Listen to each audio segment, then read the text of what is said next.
Discover the history, secrets, and inner workings of power. Humans are inherently part of a power game that has been ongoing since the beginning of history. Every individual, whether aware or not, is a player in this game. The game can be overtly violent at times, but it is often played in the shadows with subtle tactics. The key to success in this game of power lies in understanding the rules and playing to win.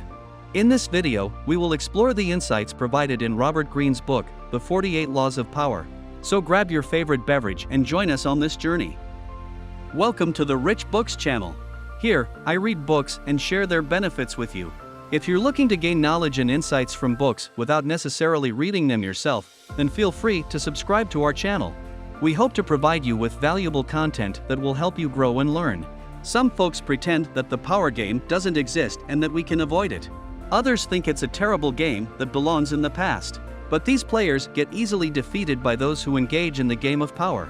It's like playing a game of dodgeball. If you don't play, you'll get knocked out, and if you don't know the rules, you'll lose. So, let's learn the rules and play to win. Ever wonder how some people seem to effortlessly dominate in life, like bullies on the playground or successful business moguls? Well, the game of power isn't rigged in their favor, they've just learned how to play it well. And the good news is, anyone can learn these skills too. So let's study the game and become power players ourselves.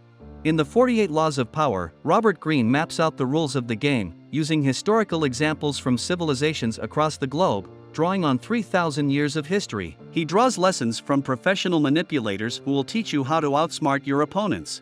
We will explain the important laws of becoming a master player, like Machiavelli. First law: don't outdo the master. Have you ever tried to impress your boss but ended up making them mad instead? It's possible you broke the first rule of power: don't outshine the master. This means you should humble yourself in front of those who have more power than you. Powerful people like being the center of attention, so if you steal the spotlight, you might hurt their pride. It's like playing a game of chess. Sometimes you have to sacrifice a pawn to protect the king. But what's even worse is acting superior to them, a move that could lead your boss to think of you as a threat to their position. If this happens, they probably will, attempt to remove you from your position entirely. Let's talk about King Louis XIV of France and Minister Nicolas Fouquet. A smart and loyal advisor, Fouquet became indispensable, but this didn't guarantee him the position of prime minister when the incumbent minister died. To gain the king's favor, Fouquet threw a lavish party at his extravagantly furnished chateau to show the king how well-connected and influential he was. It's like a Game of Thrones where everyone is trying to win the king's favor. The day after Fouquet showed off his fancy castle to King Louis XIV, the king got mad and accused him of stealing. Even if it wasn't true, Louis felt like Fouquet was trying to steal his spotlight. So, he had Fouquet thrown into jail for the rest of his life. It's like a real-life drama where the hero becomes the villain. Listen up, my friend, showing off and being flashy might not impress your boss. In fact, it could backfire. So, how do you win them over? Simple: make them look like a superstar. Help them shine brighter than a disco ball and you'll become their new favorite person. It's like being a superhero's sidekick. You may not get all the glory, but you'll earn their trust and respect. Let me tell you a story about Galileo Galilei. He needed money for his research and was tired of getting gifts instead of cash from his patrons. So, he set his sights on one family, the Medicis. And guess what? He hit the jackpot when he discovered the 4 moons of Jupiter in 1610. It's like a game of chance. Sometimes you have to focus on one target to hit the jackpot. Shortly before, Cosimo II de' Medici had established Jupiter as the symbol for the Medici dynasty. When Galileo discovered Jupiter's 4 moons, he linked his discovery to the enthronement of Cosimo II de' Medici, proclaiming it a cosmic event that heralded the family's ascendancy. He said that the 4 moons represented Cosimo II and his 3 brothers, while Jupiter itself was Cosimo I, the father of the 4 Medici brothers. This tickled his patron's ego, who interpreted the discovery as a heavenly omen confirming the family's greatness. By making the Medici family appear glorious and aligning their name with the cosmos, Galileo secured himself a salaried position as the official philosopher and mathematician of Cosimo II. He never had to beg for funding again. Second law: take credit for other people's work and be sure to protect your own. Hey, let's get one thing straight. Stealing someone else's work is a big no-no. But, let's be real, we've all been tempted to cheat on a test or borrow someone's good idea. The thing is, sometimes gaining power means using other people's work to your advantage. It's like a potluck dinner. Everyone brings something to the table, but sometimes you've got to sneak a taste of your neighbor's delicious dish to really impress the crowd. Hey, why work harder when you can work smarter? Fun fact, Nikola Tesla, a Serbian scientist, actually worked for the famous inventor Thomas Edison. And get this, it was Tesla, not Edison, who made the real magic happen by improving Edison's design and creating the legendary dynamo. It's like a team project. Sometimes you need to rely on someone else's skills to make things happen and create something amazing. Listen up, my friend follower, just benefiting from someone else's work isn't enough. You gotta take credit for it too. Case in point, Edison and his company took all the glory for Tesla's dynamo, even though Tesla did most of the heavy lifting. And get this, Edison didn't even share a penny of his profits with Tesla, even though he promised him $50,000. It's like a group project gone wrong. The person who does all the work gets none of the credit or reward. Here's the deal, my friend follower. Getting credit for your brilliant ideas is just as important as the ideas themselves. If you don't speak up and claim credit, someone else might swoop in and steal your thunder, taking all the glory for themselves. It's like a game of capture the flag. You gotta protect your territory and make sure you get the credit you deserve. Third law. Gaining power over somebody means getting to know them and posing as their friend. Ever been in a situation where you're trying to beat the competition, but can't seem to figure out what they're up to? It's like a game of chess. You gotta predict their moves, but sometimes it's just too darn hard. So, how do you solve this puzzle? Let's find out. Pust. Here's a secret to gaining power. Get the inside scoop on the people you want to control. It's like being a spy. You gotta gather intel on your target to know how to win them over and steer their actions. By knowing their plans, weaknesses, and desires, you'll have the upper hand and be able to call the shots. So, get your detective hat on and start digging. Let me tell you a juicy story. Back in 1920, art dealer Joseph Devine wanted to win over industrialist Andrew Mellon as a client. But Mellon was not easily convinced, so Devine decided to bribe Mellon's staff to pass him secret information about their employer. It's like a game of cat and mouse. Sometimes you gotta be a little sneaky to get what you want. When Mellon traveled to London, Devine made sure to follow him. Devine showed up at the same art gallery Mellon was visiting, supposedly by chance, and engaged him in a vibrant conversation. Since Devine knew so much about what Mellon liked, he easily gained his favor by making him believe that they shared common tastes in art, among other things. As a result, the encounter ended on a happy note, and Mellon soon became Devine's best client. So how can you pull off Devine's trick? You can hire informants or, even better, act as a spy yourself by posing as a person's friend. While most people opt for hired spies, this strategy is risky. After all, how can you be sure that your spies are being honest with you? To be sure your information is accurate, it's best to do the spying yourself. This is no easy task, as people generally hesitate to share private information with strangers. However, they're not as secretive when in the company of someone they consider a friend, which makes posing as a companion a highly effective strategy. Fourth law. Act unpredictably to confuse the competition. You probably know that most people don't like sudden changes, but did you know that you can use unpredictability to your competitive advantage? Acting unpredictably can keep your competition off balance. Here's how. Focus with me, my follower friend. When you're in a competition, your opponents are watching you like a hawk, trying to predict your every move. But don't let them get the best of you. The key is to keep them guessing by being unpredictable. It's like playing a game of poker. If you can't be read, your opponents won't know what hit them. So, be bold, be daring, and keep them on their toes. Take the famous 1972 chess match between Bobby Fischer and the Russian champion Boris Spassky. Fischer knew that Spassky's technique was to target the routines and predictability of his opponent, and Fischer used this information to his advantage by playing as unpredictably as possible. Even in the days leading up to the match, Fischer made it seem unclear whether or not he would make it to Reykjavik, where the pair was set to play. And when he did arrive, it was moments before the match was set to be cancelled due to his absence. After the stunt, Fischer proceeded to complain about everything from the lighting to the chairs and noise in the room. When they finally began the first match, Fischer made careless mistakes before giving up, an odd move since he was known for his persistence. Spassky couldn't tell if he was actually making mistakes or just bluffing. At this point, Fischer had Spassky just where he wanted him. When your competitor is sufficiently confused, you're in a perfect position to win. Why? Doing things that perplex your opponent will cause him to try to explain your behavior and distract him from the task at hand, giving you the chance to strike. So, after 2 games of chess, Fischer began winning game after game with bold moves. Spassky conceded, and Fischer was named world champion. Fifth law. Surrendering to a stronger opponent will help you gather power later. Have you ever taken on an opponent knowing that you'll never win? While it's common for people to fight for glory against all odds, it's not the route to power. So what should you do when faced with a more powerful opponent? Give up. Hold up, my friend. This may sound crazy, but sometimes surrendering is actually the best strategy in a tough competition.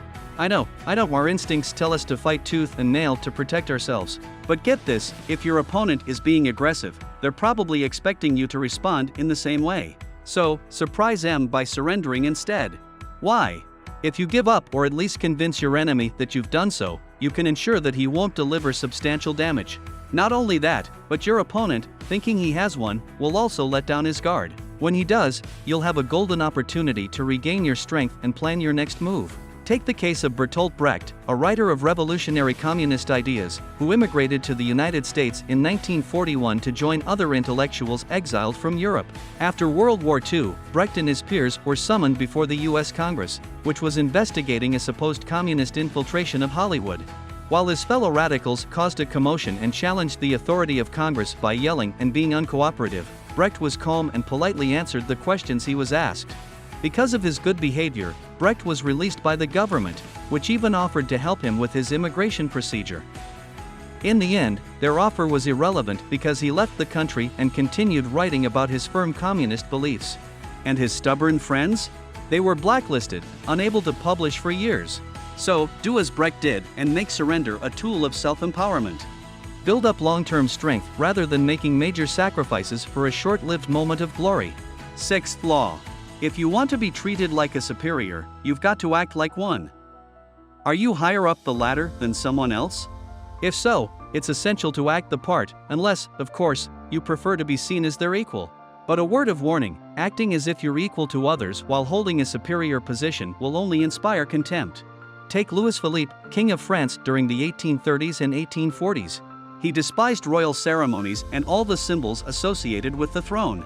In defiance of the formalities required of his position, he was infamous for wearing a gray hat and holding an umbrella in place of his crown and scepter. He didn't even keep the company of royalty, mostly befriending bankers instead. But the king's behavior didn't do him any good. He was soon hated by both rich and poor. Wealthy people disapproved of the unlikely king, while the poor disliked a monarch who acted like the lower classes but didn't look out for them. Even his banker friends turned on him when they found they could insult him without being reprimanded. All this hatred mounted until the people rose up against him and he was forced to abdicate the throne. In general, people are suspicious of higher-ups who act like their equals. Doing so leads others to think you're dishonest, as they'll assume your modest ways are a sly trick to cloud your privileges. So what's a better tactic?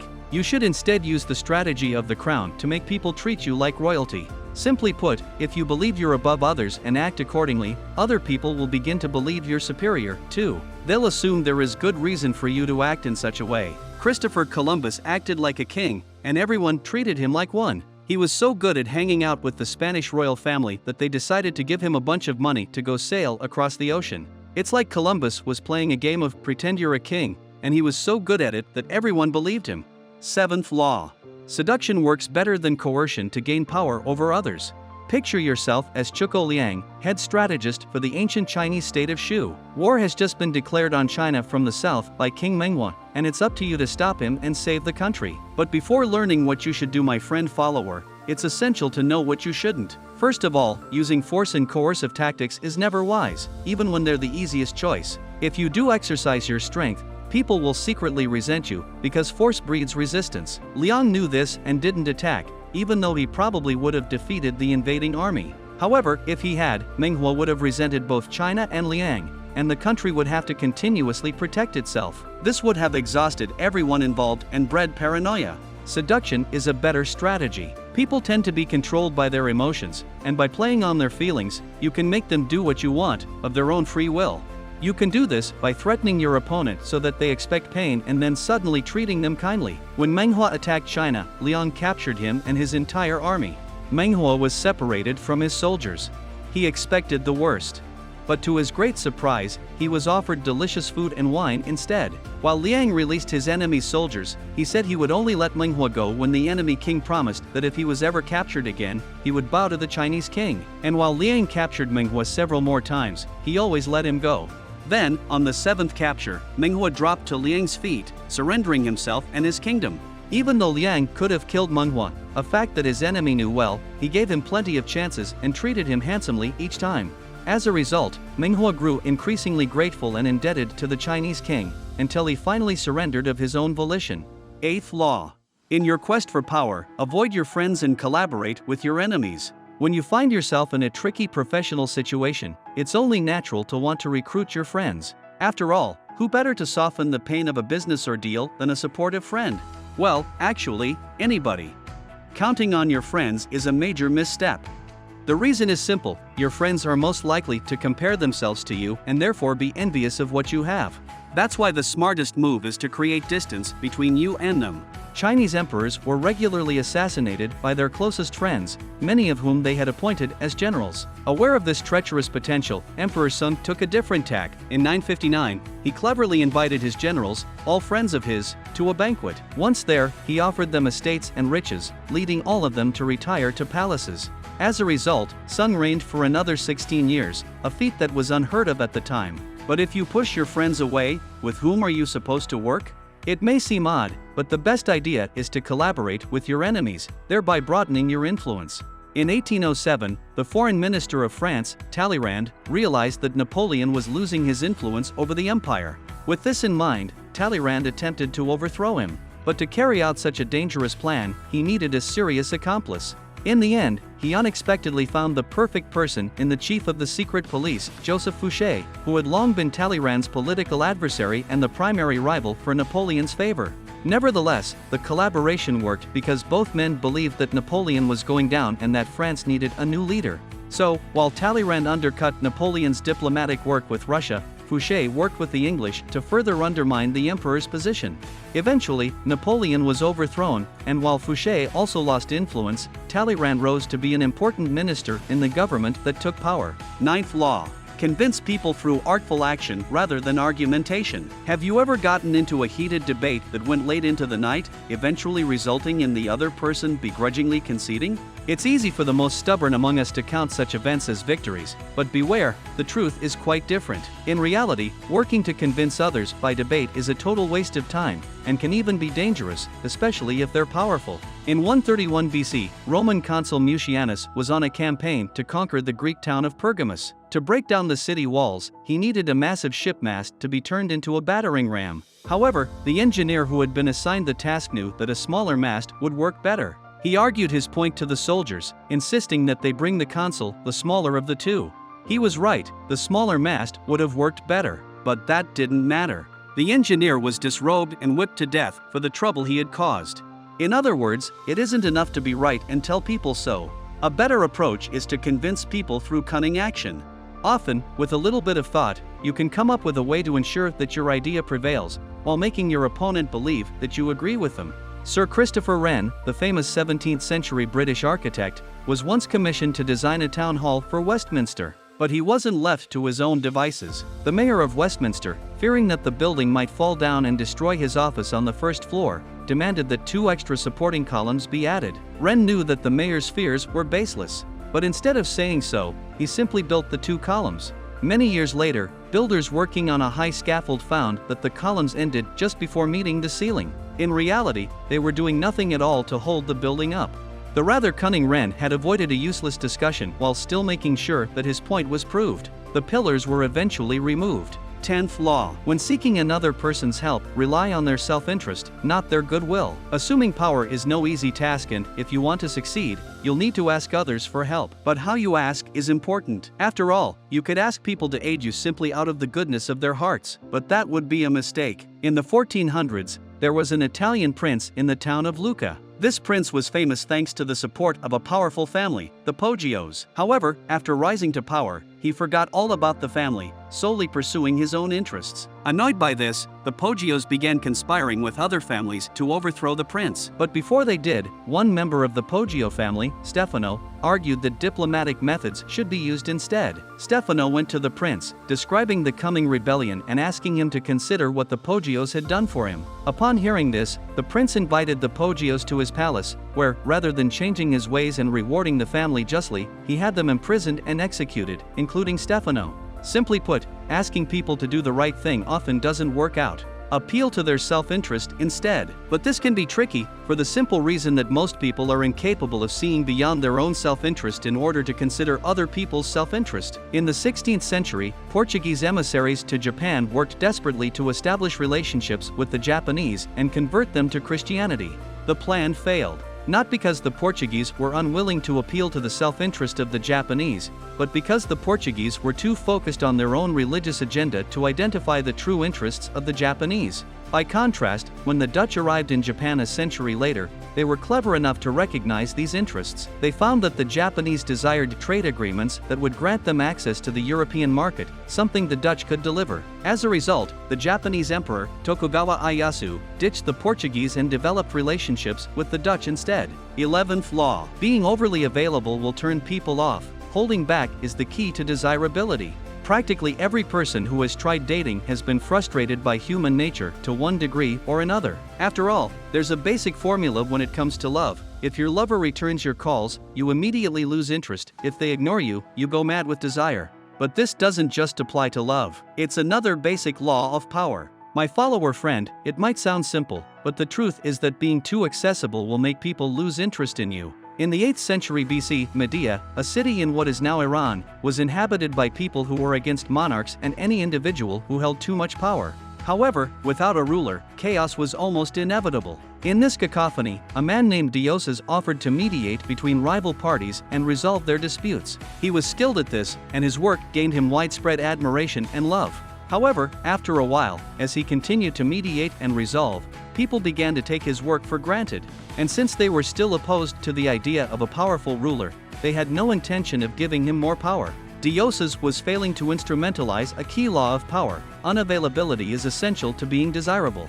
After all, it's only when you disappear that people remember how valuable you are. Dioses eventually realized this and knew that the only way he would receive the recognition he deserved was by retiring. So he moved to the countryside and let Media return to its former chaos. Pretty soon, the Medians arrived at his door, desperately begging him to return and rule over them. He agreed, on one condition: a huge palace should be constructed for him, armed to the teeth with bodyguards. Once the people agreed, he ruled the area for 53 years. Law 12 and last.